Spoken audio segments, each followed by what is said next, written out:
Thanks for tuning in to the Medevac podcast, powered by the Robert Irvine Foundation, whose mission is to support and strengthen the physical and mental well-being of our nation's heroes and their families. I'm one of your hosts, David Reid. And I'm your other host, Christian Meyers. Thank you very much for joining us today on the Medevac podcast. If you're new here, there's a price for the show. You have to share it with a friend or family member if you get something out of today's episode.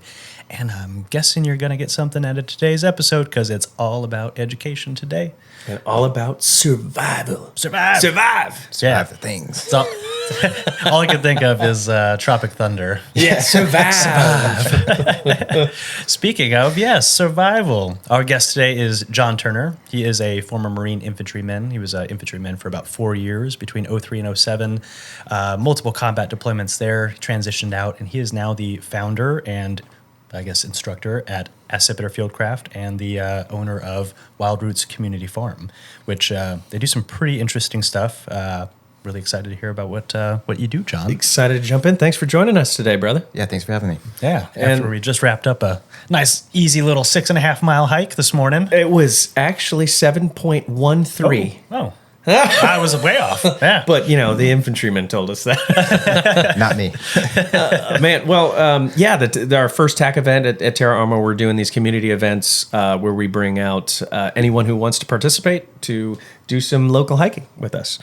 So thanks for coming out to do that with us today. Dude, super excited. That was a great hike and a fun. super awesome group of folks there. So Yeah. Yeah, it was great. And we love these kind of events because I feel like something we're really lacking in today's society is that community feel, right? Yep. So getting out there, getting some sun, it was a beautiful day. That was awesome.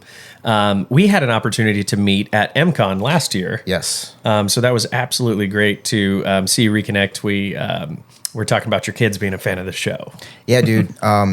We've been listening to you guys for a long while, and I think one of the reasons is it's important for them is like they get to hear other stories of people who've been through various life circumstances. Yeah. From a different angle, and you guys bring a humor to it, which is awesome. But there's the serious side of things as well, and so like, you know, I've been through a lot. We've all been through a lot. I know there's people who've been through worse than me and worse than us, but I think that the more they can gain perspective from other people's stories, the better off it's going to be for them, because that's what's going to make them resilient in the longer term. They understand that, you know, it's not just isolated with one individual who has a difficult day from here to there, but it's like there's a collective people who have been through a lot of things and they might not know how to process that. And through the storytelling and through the things that they do on a day-to-day, they can see that. And my boys, man, they eat that up. And so it's actually been super really important for me to share the stories that you guys share with them, so they have a better understanding of who I am as an individual as well. I love that That's approach. beautiful.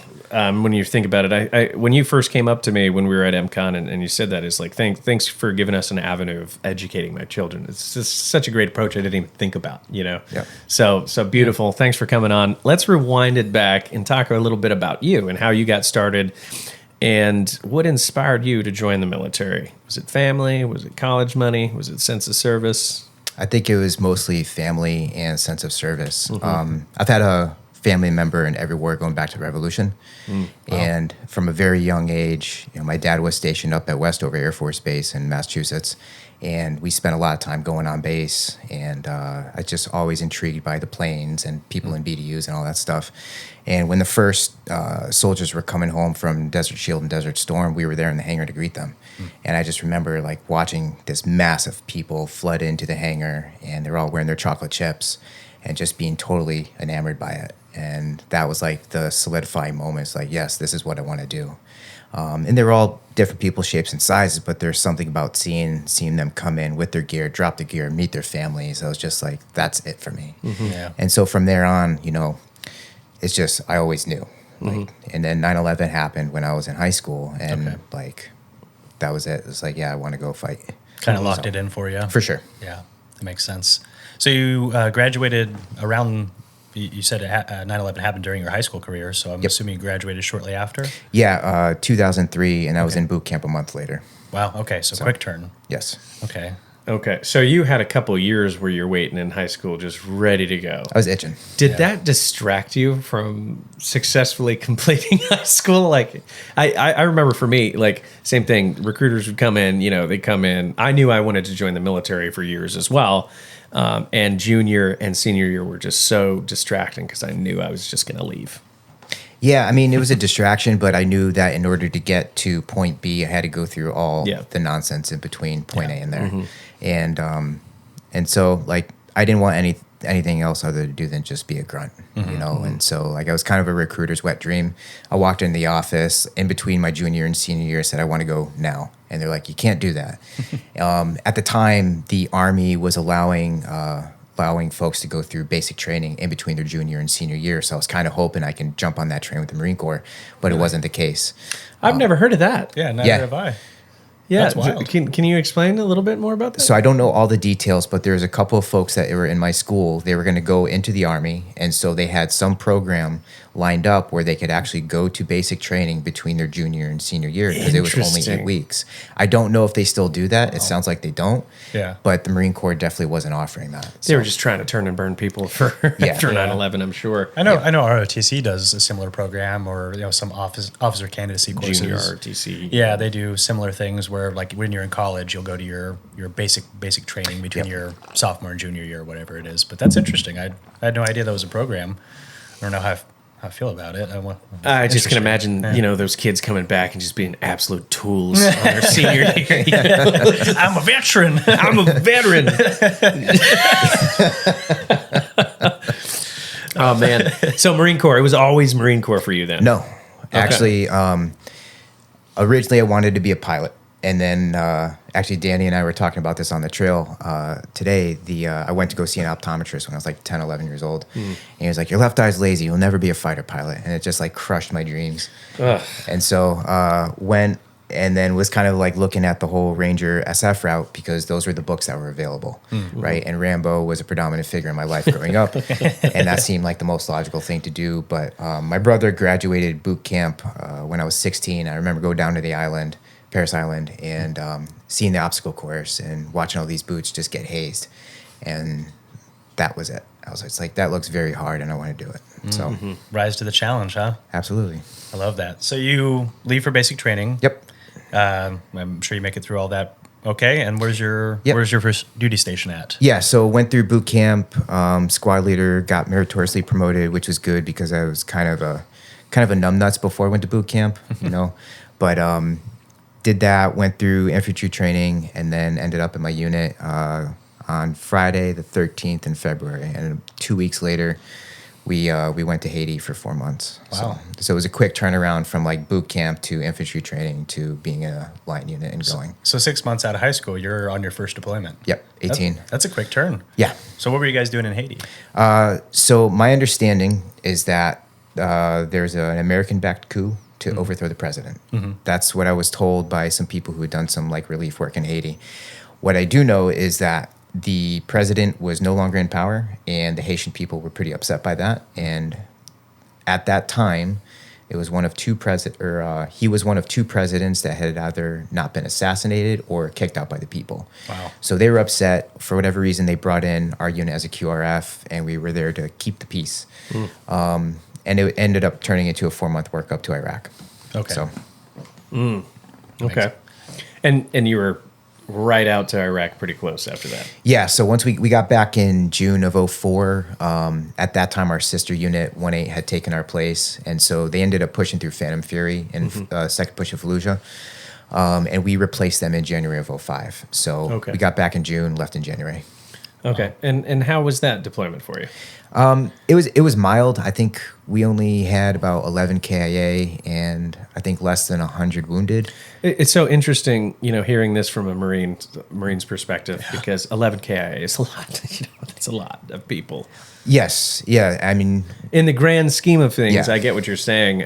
It's just spoken like an infantryman. It's just when you walk away with just a squad less, it's still a lot. But There's a lot.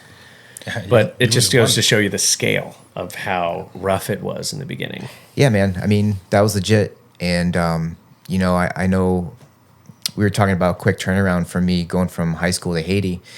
Like most of my friends, they went from high school to Fallujah. Yeah. You know, Much and different. It is, you know, and it's one of those things where that's always kind of eating at me, but it's like that wasn't where I was supposed to be, and it's, you know, I think as an infantryman, you train and you do these workups, and like your job is to do the thing, right? Mm-hmm.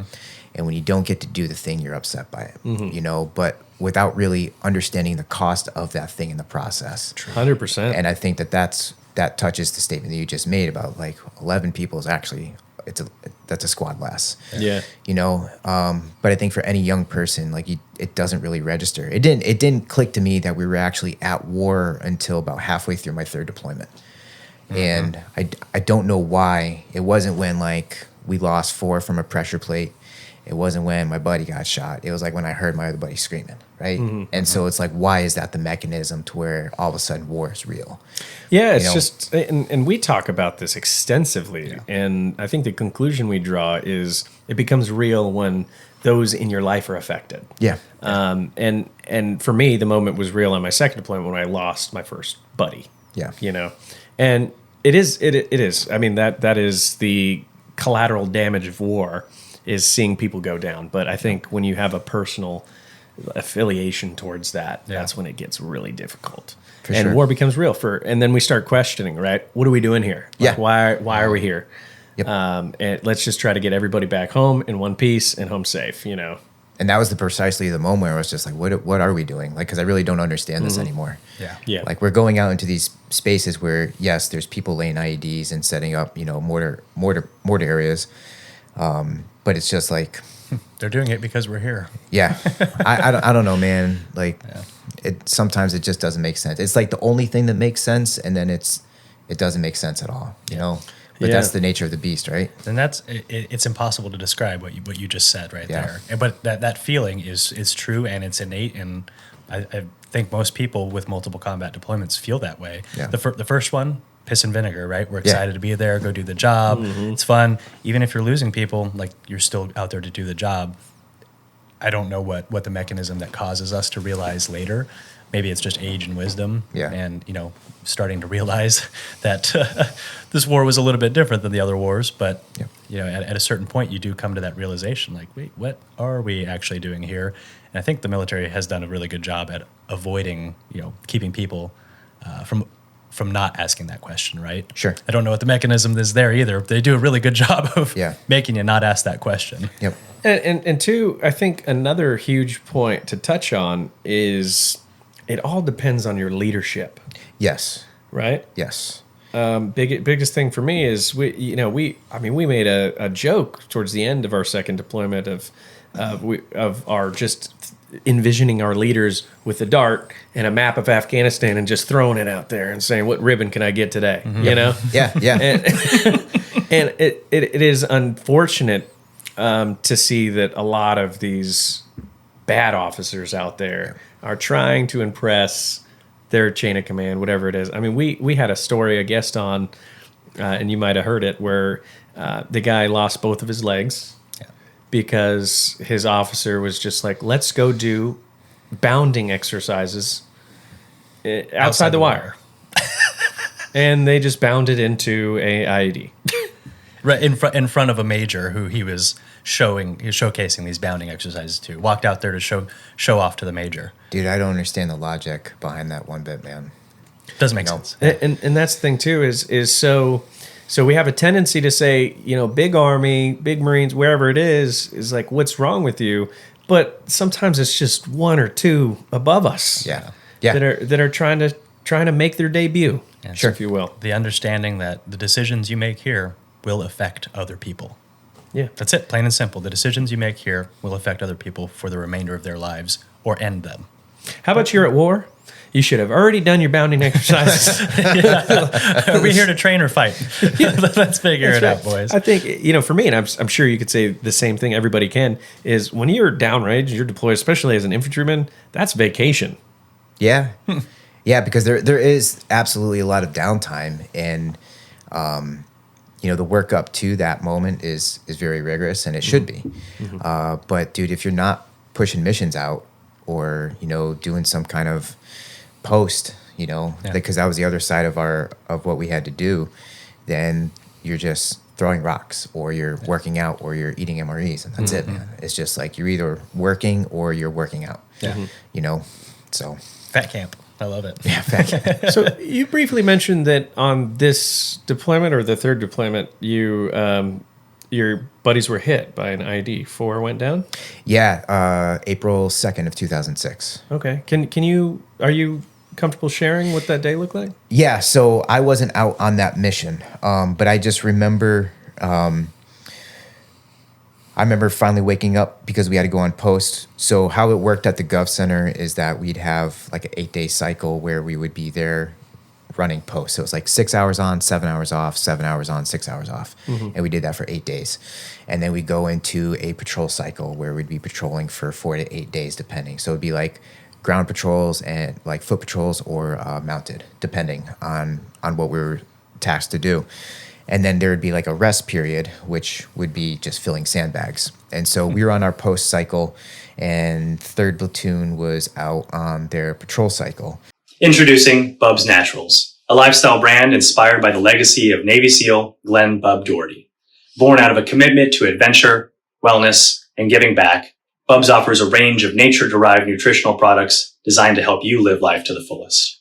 From their flagship collagen peptides, packed with over 20 grams of protein per serving, to their functional creamers with MCT oil for sustained energy all day long.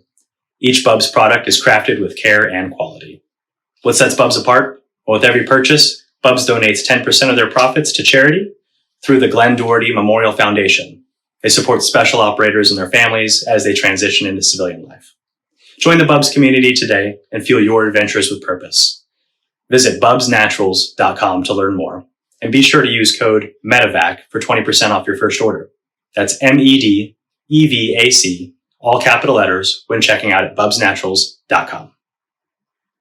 And we just got woken up, and I went go check in with the COC, and my buddy Hootie comes out, and he's all sad. I'm just like, "What's up, dude?" And he's like, "Can't talk about it." And I'm just like, "All right, whatever." And so I go smoke a cigarette, come back, and he's still like all pissed off, and I kind of like nudged him a little bit more, and he's like, "Dude, we just we took 4 KIA, or we had 4 KIA," and in my mind it registered as, "Oh, we just killed 4 of the enemy." I was like, "Well, that's a good thing, no?" And he's like, "No, dude, we took 4 KA." And I was just like, "Well, that's not good." And so what happened was we were the patrol was north of the city. Humvee hit a pressure plate. It was a quad stack 155s, and they found the 50 cal on part of the Humvee. A couple stories up, 100 meters down. It was a big one, and one of the dudes actually survived that, which is what I can't understand. So there's 5 people in the truck. 4 got killed. One was the platoon sergeant, one was the corpsman, one was a squad leader, and the other was the gunner. Did the gunner survive? No. So it was someone in the truck that survived. Yeah, the driver survived. Interesting. Which I don't know how. So That's wild. Yeah, and even then, like, war just didn't click with me. Just like we still pushed out. And at that time in Ramadi, things were starting to get pretty spicy. That was beginning of April. And we were just out pushing missions, going out for ambushes and overwatches and all that. And then my buddy got shot in the head, took a sniper round, and then still didn't click, dude, But it's like a couple months later, there's some mortars. We started taking some 120s in on the roof. And I just turned around and I watched Post 10 get hit. And I just remember seeing this plume of smoke. And then 300 meters away, I just hear Howard screaming. I'm just like, what the fuck, dude? How is it, And that was it, man. That was the point, 2.5 years or 3 years into my enlistment and like on my 3rd deployment where it's just like, oh, we're at war. That makes sense. And at that point, it's like, it doesn't matter if you believe in war, if you believe in peace. None of that shit really matters because what makes sense is getting those dudes home and doing everything you can. Like being an infantryman, being a ranger, being, some dude on a search and rescue team, CSAR, whatever. It's like, that's your job, but the purpose of your job is who's next to you and their families, right? Yeah. And so get them home, get them home safe. So this reality kind of sinks in with you on your 3rd deployment, correct? Yeah. And it Any other hairy situations at that point, or did the deployment kind of close out and you're heading home? No, I mean, after Howard got hit, I got hit a couple weeks later. I took a piece of shrapnel in my neck from a mortar blast. And I think at that point, we had, I think, just like a month left. Okay. And Was so that on the fob? Or Yeah, so that was at the government center. Howard got hit beginning of August, and then I was on August 18th. And same thing, like woke up, we were on our post cycle at the same time. So woke up, smoked a cigarette, went, took a leak, came back, sat on my bed, and then like the first round hit on the top of the roof, and I just kind of like jokingly looked down at my watch. It's like, oh yeah, they're late, because it was after the last prayer call, and we can assume every day that like during the last prayer call, we would take rounds. And it was after that point, and then for whatever reason, man, I just like adjusted my posture, slouched, and then the round hit right outside the window, and I took a piece of shrapnel in my neck. And then the next day, took an IED, and then had to go back on post. So what did that shrapnel look like?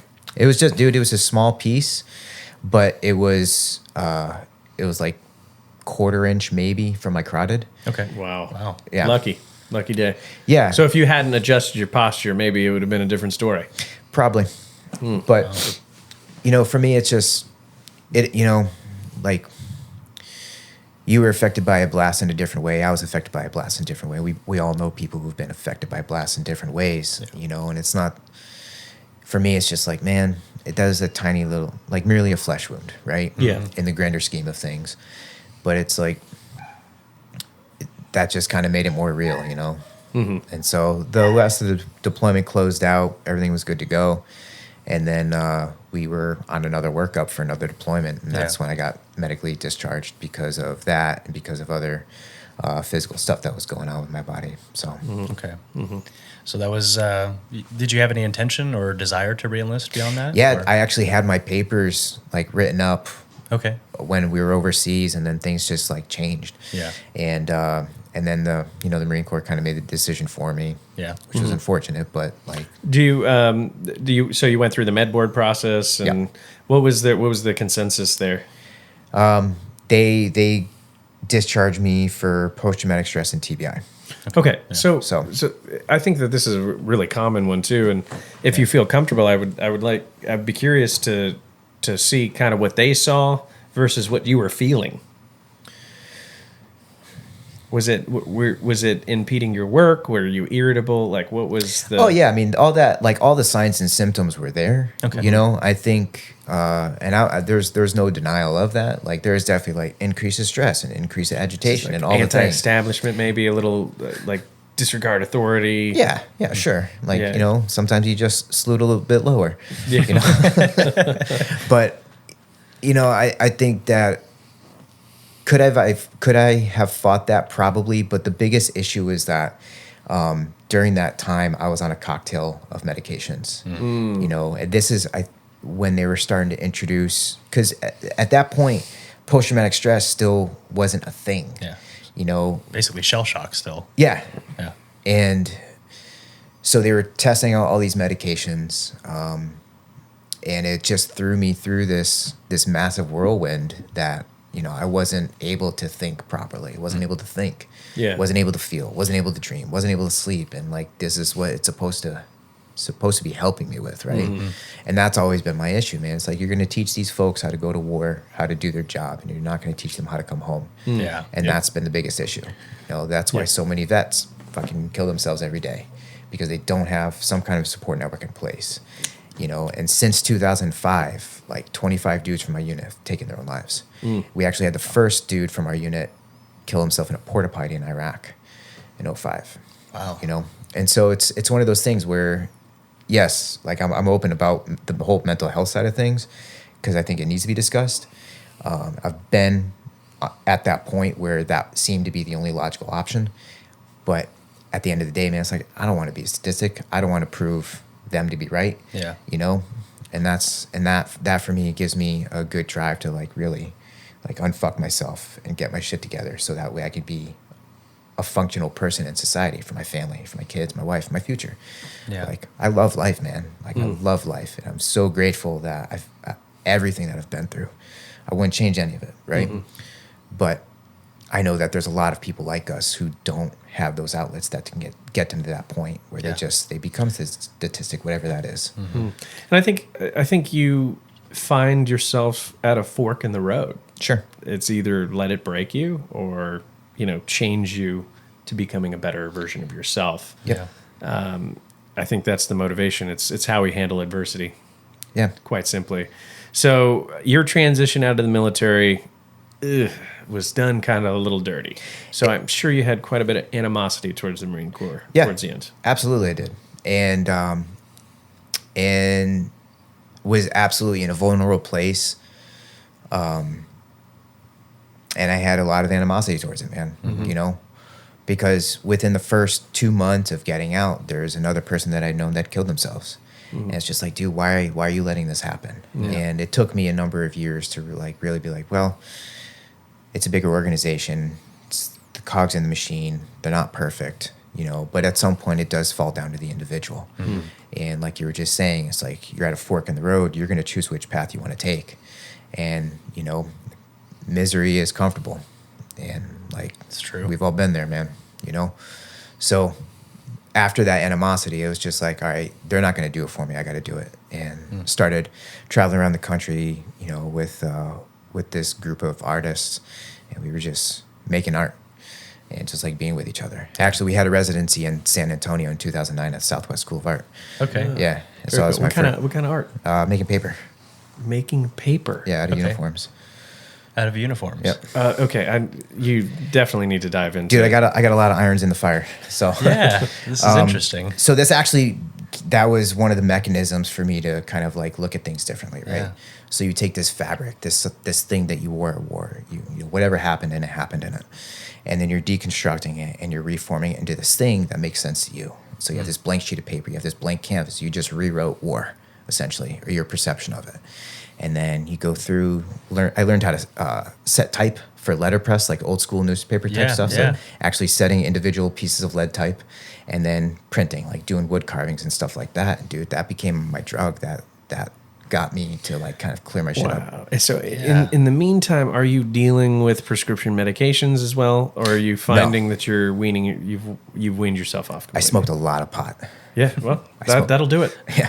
That'll do it. You get shut. This whole podcast is going to get shut down by Big Pharma now. No more marijuana. Reefer madness. Yeah. Marijuana got you out of the prescriptions? Who would have thought? Yeah. Surprise. Right? Damn. So what year are you doing this? So you get out in 06 and you're... Got out in 07. 07, excuse me. Yep. And you're doing this traveling art exhibit, or more or just less traveling around the country? Yeah, dude, we showed our Yeah. work all around the country. Okay. And that's actually how I met my wife. Okay. We had a show up in Burlington, and they were giving us like a 2-month period to be in this gallery. And we essentially moved the entire paper studio there, and we treated it as we would our own studio. So we were there like 2 o'clock in the morning, just like drinking beers, making paper. All the junkies are coming off of Church Street. Yeah. They're like knocking on the windows, and we're just like cheersing them and all that. And we just made paper, man. And I showed up early for a tour of the print studio and met my wife. Okay. And that was back in 2009. What was she doing? She was the assistant clay studio manager for Burlington City Arts. Interesting. I showed up early. It's like the one time I showed up early. She makes paper. You make clay. Yeah. This is great. Yeah, I love it. That's a good cute meet. It is, man. And we kind of stalked each other for a little bit. Sorry. So I mean, I'm curious on how this love was struck. So did you have like the most beautiful paper to present to her? Here you are, my madam. I made it with my finest cotton rag. Yeah. My duty uniform. Origami hearts out of it. Yeah. Yeah, that's brilliant. So you meet her through this, and Yep. and you guys hit it off, and different states at that point. No, we had shown all around the country, but we were actually finally showing in Vermont. Okay. And it was in the city that we lived in at the beautiful. time. And dude, it just worked out, and like things moved really quick. A couple months later, I bought a Volkswagen van and like a 78 Oh, and yeah. we traveled like 19,000 miles in 6 months together. Wow. Yeah, dude, it was Fun. like quick. That's cool. Yeah, You just driving around the country to enjoy it? yeah. And that That's had to great. be so cathartic as well. It was, man, because like you know, I never had an off period of being told what to do or when to do from the time I was a kid to like that moment. Yeah. Right. And so you finally have this sense of freedom. And it's just like, what better thing to do than get a Volkswagen bus and drive around the country with a bride to be, you know? And it was cool, man, because we got to see different things, met all these incredible people. I had a typewriter in the back, so I'd just be like clacking away in my typewriter. Yeah. In the nighttime, just like being, you know, Jack Kerouac. You know? Yes, So, a glass of whiskey and a cigar. yeah, man, it was good. But that was me processing the war. You know, some people go for long walks, some people do whatever, and for me, I just traveled around the country. That's what I needed to do. I needed to see how other people lived, you know, and I think that allowed me to understand myself better, right? So, And would you consider yourself healed after that? no, fuck no. Okay. So, all of these things, I mean, all of these things essentially led her and I to getting together, and that's when we had our first garden, right? And at that point was when that made sense, you know. So I started to put my hands into the soil, and there's just a moment that clicked, and that's when I realized like this is the next part of my life, and I started to feel like a sense of purpose at that point. Okay. Making the paper, traveling around, it was great. You help people heal, go through their shit, whatever. But for me, even though there was service involved with that, that wasn't what my service felt like I needed to be doing. And so I started teaching people how to garden and farm and raise animals and set up their homesteads. And at that point was when things actually got a little bit better, because in healthy soil, there's bacteria that triggers the release of serotonin when you absorb it through your pores. I didn't know this at the time, but I realized that anytime I felt bad and I would be in the garden, I'd just take off my shoes, put my feet in the ground, and start to feel like this sense of belonging. And it's really magical. I mean, very whimsical word to say, but it's like in a magical moment that was happening, where you're engaging with this life force like that exists everywhere, dude. You look at a tree and you see the trunk, you see the branches and the leaves, but you don't realize that 2/3 of the biomass is actually underneath the ground, Yeah. interacting with every other plant species that's in that area. Yeah. Right. Yep. And so you're just kind of developing and nurturing this relationship with this thing that quite literally provides you life. Yeah. And so that's when I started to find a difference and was able to work through like the signs and symptoms of post-traumatic stress. But at that point, I still hadn't really addressed the brain injuries. Okay. And so we had a moment in 2015 where like she was kind of nudging things my way, and I finally just like broke down and clacked away at the computer and started researching TBIs. And it was just like, that's when it like really started to affect me, that like I need to fix this, because the post-traumatic stress you can deal with. I think that's a lot easier thing to deal with. Yeah. But the physiological changes that occur during blast injuries is, you know, they still don't know what all the impact that is. Yeah. And all of us have been around way too many of them, right? So, Yeah, I think, you know, this is newer science. I mean, it's you know, more common science, I should say, right? We've known about this for years, but those two in compound are dangerous together. very. You know, you can't overcome post-traumatic stress if you don't address the TBI, and that's what Yes. we're finding now is like we got to address the brain injury first. Yep. You know, because that's going to throw off your biochem no matter what. Yeah. Yeah, the Venn diagram is weighted, right? You have to start with step 1 before you get to step 2. The Venn diagram of TBI and PTSD, they share a whole lot of signs and symptoms. Yep. There's a lot of different ways to approach both of them, but if you don't address the first one, the second one's never going to get better. Yeah, dude, right? if you don't get to the root cause, you're just wasting your time. Yeah. Yeah. We talked to Doc G and Doc Eisenman Yes. from Resiliency Brain Health about that pretty extensively, about the addressing of TBI, and I know you're talking to them as well. And that's actually why I'm here in Texas, okay. is because I heard them on your guys' podcast, and shortly thereafter recognized that I've had, you know, a bunch of head injuries since then, since 2006. Okay. And the most recent one, most severe one, was a year and a half ago. And that was a pretty intense one. And so from there, like the laws of compounding, right? All the things that were never addressed from 2006 up into that point just blew up exponentially. And was at another point where it's just like, if I don't do something now, like I'm getting closer to that edge and I don't want to be at that edge. Yeah. And so I had reached out to them and they said, hey, we'll get a spot for you. Come on in. And dude, I've been going through the Resiliency Brain Health program for the last week and like 2 hours of therapy and I'm exhausted. You know, it's because your brain is actually learning how to function again, how to like wake up and like acknowledge the body and that the body exists and that just building that connection, you know? Yeah, I think that's a huge piece that's really important is as we age, we get more and more disconnected with our bodies, right? Absolutely. Oddly enough. And, you know, some of these great modalities out there are to swing that pendulum back and reach equilibrium again. Sure. So finding that balance is so important. So can you talk a little bit about your experience with the therapy and, you know, what you've come to expect, what you didn't even realize was the potential of it, and how you're feeling now?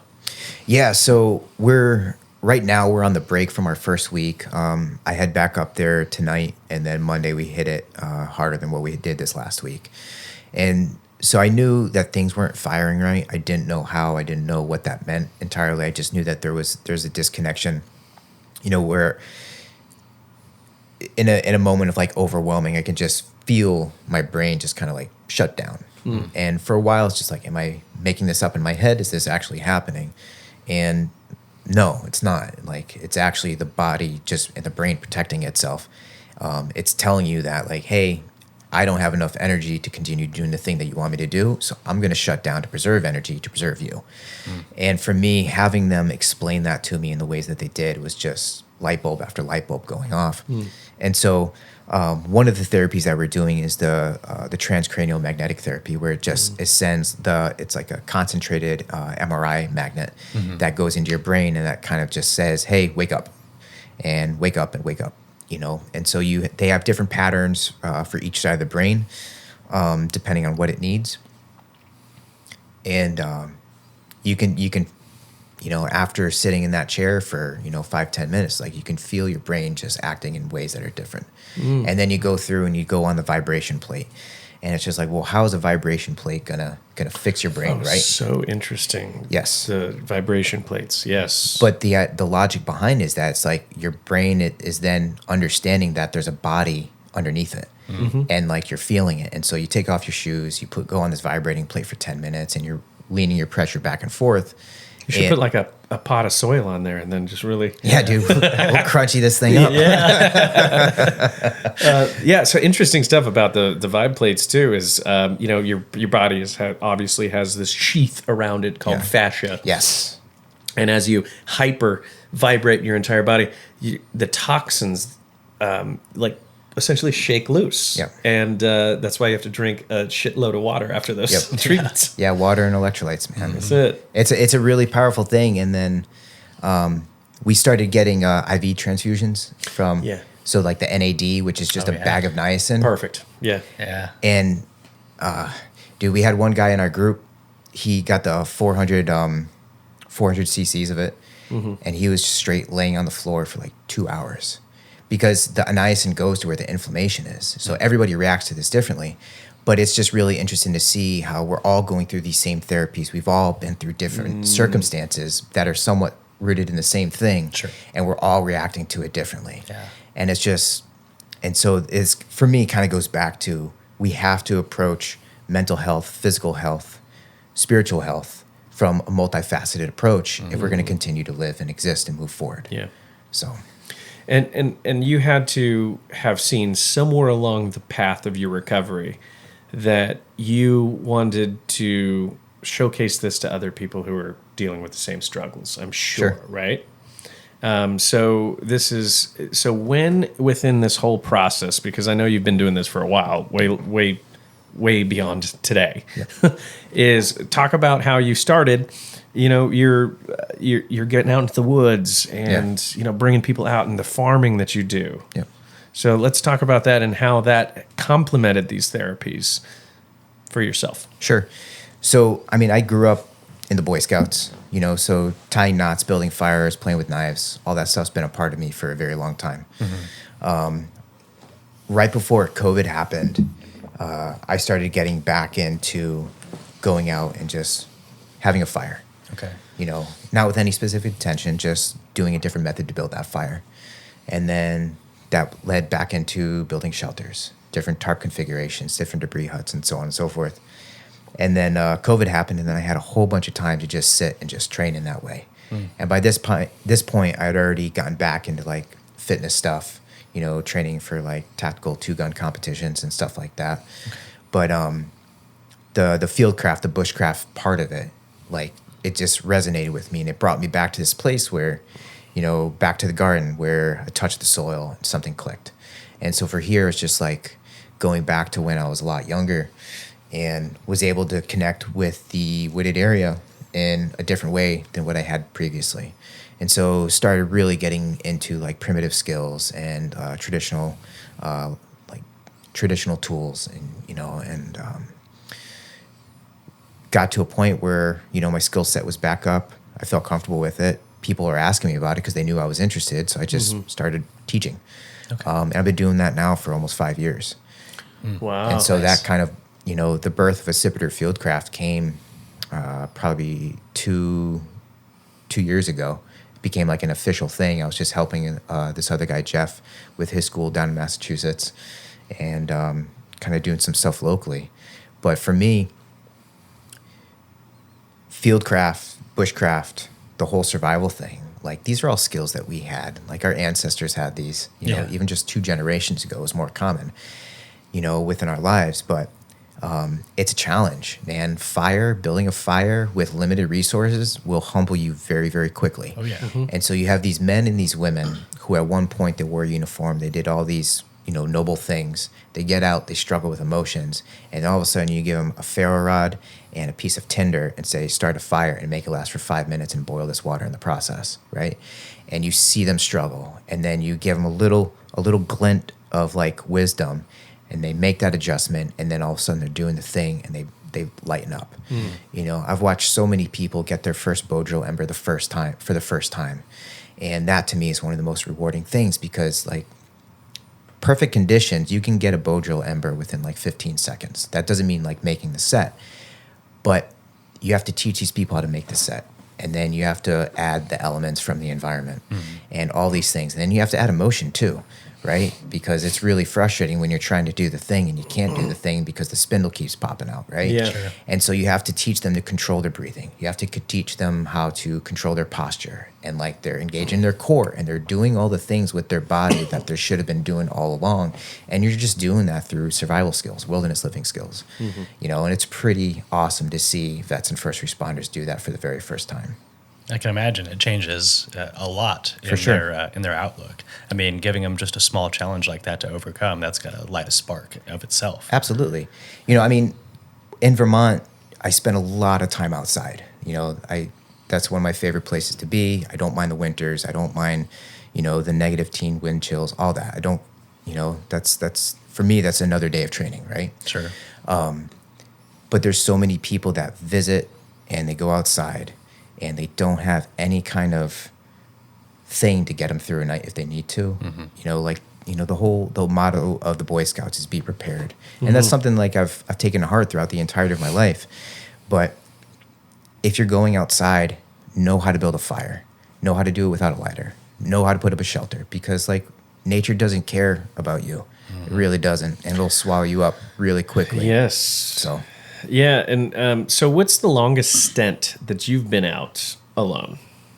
Personally alone? Have you seen that show Alone, speaking of? Yeah. Dope. Yeah. Personally alone, 4 days. Okay. Self-sustained for 11 days. And the plan is this year we're going to be running some classes. This year we'll be running some classes to where it's longer term, and the idea is at the end of it is to have people out there for 3 to 4 days by themselves. Okay. So I'm not going to put people through things that I wouldn't do myself. Yeah. So I'm going to double that and like start to take away resources. I feel comfortable doing that. Sleep deprivation is not an issue. Food deprivation is not an issue. But knowing how to manage those things when you're trying to complete a certain task is the issue. Like, can you stay sharp and do the thing? So the idea with the classes is to get people to that point. But in order to do so, I got to make sure I'm still up to speed. Sure. So I'll challenge myself. Like, it'll be downpouring rain, and I'll challenge myself to go out and just build a fire with just a ferro rod, right? So how are you going to do that? There's an order of operation. But for me, family and life is really important, and to take extended periods of time away from that is difficult. Especially I tell my wife, hey, I'm going to go out by myself in the woods for like 6 days. You cool with that? Yeah. And she would be. Kathy, man, she's a rock star, But why? But why? Because you're right. After 3-4 days, you're pretty solid. Like if you could do it for three days, I mean, not to say you're doing it for a month, but at least 3 days that's every bug out individual's dream, right? Is to survive 3 days in the wild. Yeah.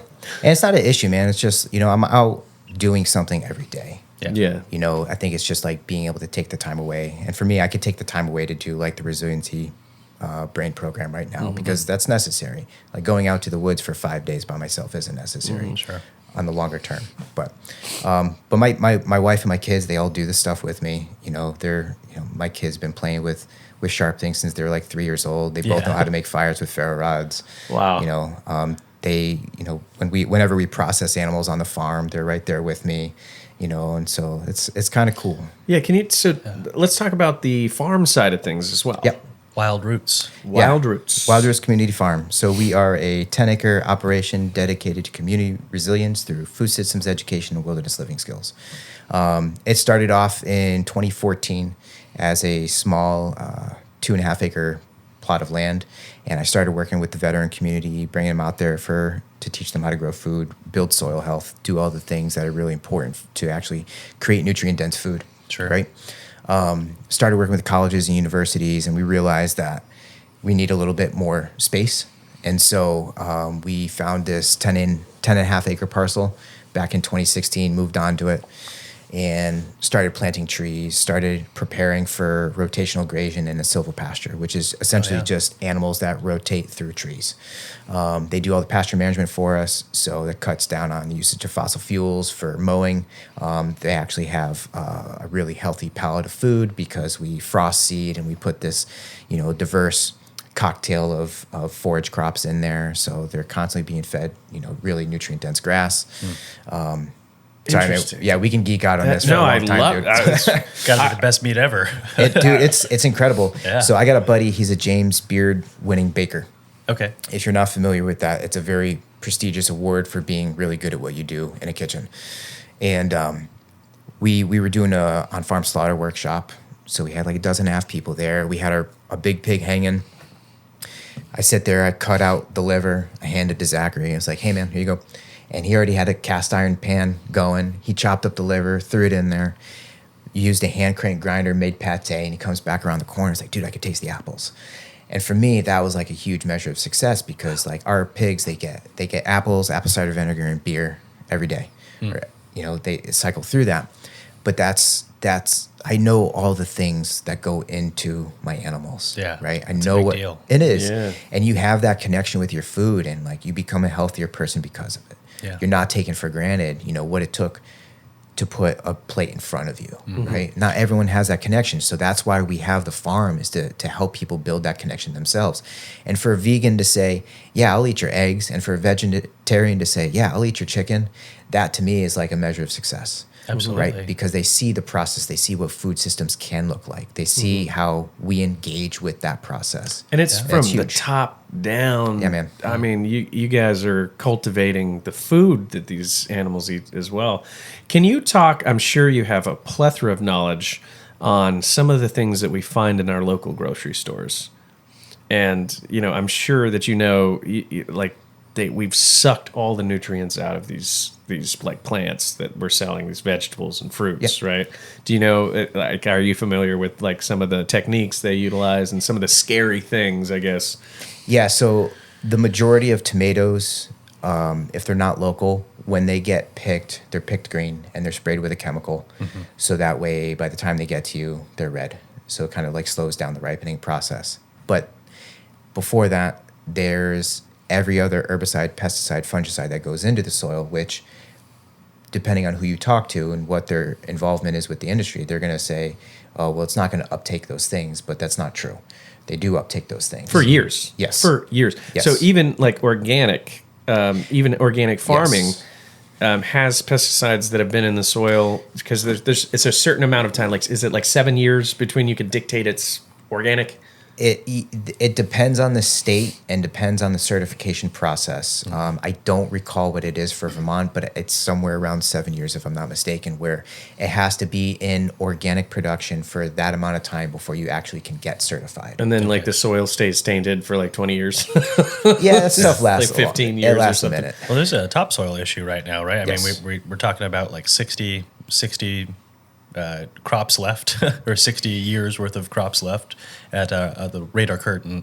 Topsoil is bleeding out its nutrition. Yeah, Like so I hear that suggested all the time. That's scary. So every time you turn over the topsoil, releases the soil carbon. And then what you're also doing is you're also undoing the integrity of the soil, of the thing that holds the soil together, right? Yeah. That's that organic biomass.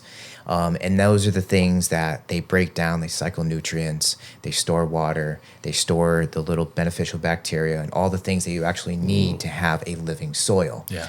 So one of the best things that you can actually do in your garden is just put some hay, straw, or wood chips on top of it, because that's going to protect the actual aggregate of the soil and the integrity of it, and not let it turn to dirt. So there's small solutions that you can do that have a lasting impact. And for us, And this was like the Dust Bowl, right? oh Like yeah, that's what happened, because that's you what had happened. there's like 14 feet of like nutrient-rich topsoil in the plains that just got turned over and they lost it. Yeah. You know, and that's from, however many years of animals rotating through there, right? And so what we do at Wild Roots is like we mimic that, we biomimic that. So we rotate our animals on a cycle. We don't let it get overgrazed, which allows it doesn't shock the plant. And then when the grasses come back, they're fuller. It's a really wonderful thing to watch that process take place and unfold. Yeah, absolutely. So is your farm considered a regenerative farm? Yeah, we're Okay. regenerative. We don't have like the certification, but it's essentially just a small scale agroforestry system. Okay. I So- think that's an amazing process. I've listened to White Oak Pastures Yeah. talk about that a few times on a few different podcasts, and I love what they're doing. I mean, they have the system down, which apparently is an ancient system about how we used to run our crops and our farms, Yep. to where they're actually carbon negative, That's awesome. which is surprising. I mean, the fact that you have these dairy farms that are pushing out an abundant amount of carbon, but if you're able to reuptake that Yep. and create more nutrient dense soil at the same time, Yes. and still farm, like, why are we not doing this everywhere? Oh, well, Yeah. that's money. That's a big thing. Yeah, well, I know. I understand doing it at scale is Yeah. very difficult, but if you had Well, I agree with Yeah. you. I mean, listen, we should. What are some, like, from your perspective? What are some quick and easy things that we could implement that would help with our American agriculture and farming? is there something we can do? Yeah, plant trees, cover your soil, introduce fungi. So like Stropharia, it's like a burgundy colored portobello type. Okay. But it's a saprophytic mushroom, so its main job is to break down organic material and make nutrients bioavailable for bacteria and for the next succession of mushrooms to come up. Okay. You do those things and like you will increase your soil health very rapidly. Like compost, like don't overwater, only water where you need to. And that's really the big thing. So Yeah, on a small scale. yeah, very basic then. It's small solutions have a lasting impact. So Dave, you asked a question earlier, and I don't want to not tell this because you asked, are there any crazy things that we might eggs. want to hear about? So the other Yeah. thing Oh, too yeah, is yeah. like so the tomatoes is a big thing. Like everything gets sprayed pretty heavily, even the organic stuff. There's gray areas. Like there are certain things that they can use on the fungicide and pesticide level. But the eggs typically are like 42 days old when Yeah. you get them in the store. On average. Yeah, on average. Up to 6 months. that's horrible. Disgusting. From the time that they're laid to the time that you're purchasing them. Yeah. That's ridiculous. And so for me, it's just like, well, grow your own food. You know, Yeah. if Have you a couple can't, chickens. yeah, have a couple chickens. Like have just like a patio garden. Like you can do small things, and you know you might not be having your full diet come from something that you cultivated, but like And you're the cutting it GMO somehow. issue as well. It's a real thing, man. Genetically modified to give you the best look, Yeah. but takes out all of the good nutrients to it. You know, Yep. And the argument can be made, well, nature naturally genetically modifies things. And yes, which sure. is bullshit. You know what size the average apple is? Like, Much smaller. yeah, Yeah, dude. Crab apple. Yep. yeah, they're very, very small. It's wild to me. And then you get this big jumbo Yeah. with no nutrients at all in it. Yeah. It's just sugar. Yes. Golly. So crazy it's stuff. Yeah. it is crazy, but like if we're going back to like mental health and physical health, we are what we eat. Like the studies have shown the connection between the stomach biome and your brain health. Absolutely. Right? And so if we're filling ourselves with junk every day, like it's no reason why we wouldn't be feeling like crap in the head. You're also going to crave junk Yes. if you continue to eat junk because so true. your flora is used to that. It's going. That's where you get your cravings is from Is your that gut why, lining. Is that why I always have to have more than one piece of carrot cake? That's just It's That's got just carrots me. in it, though. fatty. So I'm very interested as well. Is you've created such a unique facility in that it's kind of like 100%, like top down. Like I said, every avenue you're thinking of, you must have the conversations with. You mentioned it, vegans and vegetarians quite often, and I think that there is a massive miscommunication, like no education at all Yeah. on like farming in general, right? You have like how many conversations you have is like, well, I can't believe that you would, kill animals, but yet we have avocado farms that just massacre all the wildlife. Yes. Yeah. 27,000 animals die for every Per acre, right? yeah per acre. Per acre.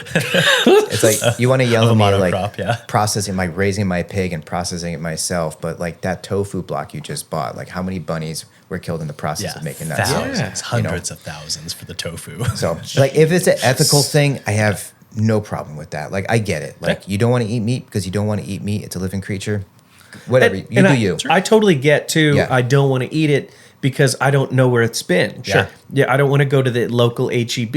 Yeah. And I don't know, like then you go on Instagram and you see like worms coming out of it and stuff. And you're like, what do I eat? And like Yeah. we've seen the chicken trucks driving around. Like everyone's seen chicken trucks driving around the Tyson trucks where you got a chicken in like a 10 by 10 by 10 inch box where they're stuffed in there, and these things are so fat that they're like spilling out the ports on the sides of these boxes. That's horrendous conditions. Can you imagine what you're putting in your body? Like the chemicals that are being released in that poor animal. The poor animal is being brutalized its entire life, and then it gets killed for you to eat it. You can't be eating anything healthy. No. And, Like, and we that we has know, to carry through. We know stress. Yeah. We know stress Yep. affects meat. Yeah. If Yeah. it affects the flavor, it affects the content. Like it has to. I mean, Yeah. that's why you surprise kill pigs, right? Yeah, I mean our That's pigs the whole are- reason. You have to. Yeah. Right? That's the whole reason. our pigs are pretty chill when they go out. Yeah. You know, and that's I'm not like laying like flower wreaths on their heads and shit, but it's like How many friends do they have? Do they have names? they do have names, but we try to go like a theme each year. So one year we did baked goods. This year we have Star Wars. Okay. Spices, stuff Pig like Solo. Like, Yeah. fun play on names. Yeah, we have Chewie and Han Solo right now. Yeah. Oh man, well, I think it's beautiful what you're doing, and it's a classy way of doing it too. It's just kind of falling back to that primal methodology, really. Sure. Yeah. So, any last minute kind of things that we missed on covering? Yeah. Endurance racing. Yeah. Yes. So the other side of it, we were talking about this on the hike today, is that if you make these small lifestyle changes, you're going to have a huge impact on your life, right? So diet, sleep, exercise. We all spend too much time thumbing around. Like I absolutely do it as well. We largely consume food that might not be the healthiest, But like the other side of that is getting out and just moving your bodies, right? And so a couple years ago, right actually after the pandemic, like it was in a bad spot, not because of the pandemic, but I think it's just like all the head injury stuff was compounding. And I got into a bad place, and I saw my buddy was in this tactical 2-gun competition. And I was like, well, fuck it, I guess I'll do that. And so that put me back into a place of fitness. And I started recognizing the impact that was having on my head, on my health, all these things, which led one thing to another. Started doing, like 12-hour races, longer stuff. And then one of my buddies who's from Vermont, him and another buddy, they were together in the 160th. We all formed this adventure race team, so Flow State Endurance. And the idea is that we're building, we have the camaraderie to push ourselves through like really difficult stuff. A week and a half ago, 2 weeks ago, we just did a 350-mile race from the Gulf Coast of Florida all the way to the Atlantic Coast of Florida. Multidiscipline, looking for land nav points, had 3 hours of sleep along the way. So we were paddling. We had 2 like 20-plus mile paddles. Wow. One of them was open ocean. One was in the river in the nighttime, like mountain biking and trekking, right? But we were doing that because we're raising funds for this organization in the Hudson Valley called Guardian Revival. And Guardian Revival, they take veterans and first responders, and they have a couple different programs that they use. The Boots and Paws, they're hooking these people up with service dogs. They have Encore, so they're teaching them how to write music, make music. They have the G Connect, which is a peer-to-peer thing. And then they have another summit, which is getting folks outside. And that's part of where I come in, because I've been, teaching them survival stuff for this last year. But they brought us on as like Guardian champions. So they're sponsoring us to do some of this stuff, and in turn we raise money for them. But what's really cool about this organization is that a lot of the people that they work with from New York were ground zero during 9/11. Like one of the guys who pulled the chief of FDNY out of the rubble is in this group. Another one of the guys who he was a detective NYPD who worked the landfill area looking for remains is in this group. And like some of the other folks that are there are just absolutely incredible. And so Alex Othmer, he's a former SEAL, started this organization. And they bring on people who are just wanting to do hard things and like not fail, not quit, just keep driving forward. And so, Flow State Endurance is our race team. And we're just 3 dumbasses who like self-induced suffering. Highly doubt dumbasses, for sure. And doing so for a good cause, though. And that's why we're beautiful, doing it, man. You endurance athletes are another animal. It's a different type of stupidity, for sure. It's a different type of suck, dude. That's sure a different type of suck, yeah. Well, it's amazing, like the journey that you've been on, and really just to highlight on focus of mental health and coming back to your roots, really. For sure. So beautiful stuff. Where can we find you at? So the only social I have is Instagram, and it's _Fieldcraft_farmer. You can probably find it through Accipiter Fieldcraft as well. And then that'll link to our page, Wild Roots Community Farm. And then Flow State Endurance is just Flow State Endurance. So, and those are 3 ways you can find us. It's going to be beautiful, too. I'm sure that you have a huge vision for the future of what this looks like. And I'm sure, training videos and stuff like that. I know for sure we have talked about maybe incorporating you into our world with Terra Arma to do these kind of things, too. I'd absolutely love to do that. I love your clothing. And that's like legit. That's not just a plug for you guys right now because you're sitting in front of me. We got a gun on him right now. Tell us one more time. My wife loves your clothing. And all your boys wear them. And they do. They do. Absolutely do.